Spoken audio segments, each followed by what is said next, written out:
नमस्कार मित्रांनो, आज ब्लॉग दुसरा. मी बॉयस तुमचं सर्व स्वागत करतो. काल मी ब्लॉग टाकला होता, एक हिंमत खूप कमी होती.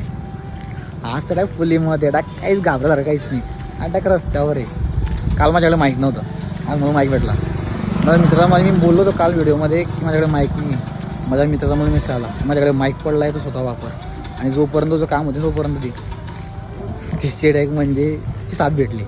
मग तसं व्यवसायाचं आहे, प्रत्येक व्यवसायात साथ असणे गरजेचे असते. मला माझ्या पप्पांची मम्मी साथ भेटली तेव्हा माझं काही वर्चस्व डेव्हलप झालं आणि प्लस मला व्यवसाय वाढला. कारागीरच्या भरोशावर किंवा माणसांच्या भरोशावर व्यवसाय करणं जरा कठीणच आहे, कारण की तो जर आला नाही तर तुम्हालाच त्रास होईल. तुम्ही स्वतःचं चार सेम करू शकणार नाही, कारण की माझा सगळं बितली म्हणून मला सांगतोय. पण हळूहळू मला पप्पांनी शिकवलं, स्वतः रागवले, हे बनवून गे रे, तुलाच काम येईल. माझं ते कामात पडतंय. तर पप्पा कुठं बाहेरगावी गेले ना, त्याला जीव नाही घाबरत, स्वतः कवर करून घेतो. तसं माझ्या मित्राचं आहे, जे होईल ते पाहिलं जाईल. मी पण खूप गरीब परिस्थितीवर आलो आहे.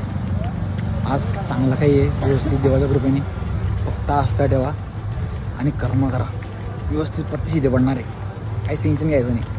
चला भेटतो उद्या.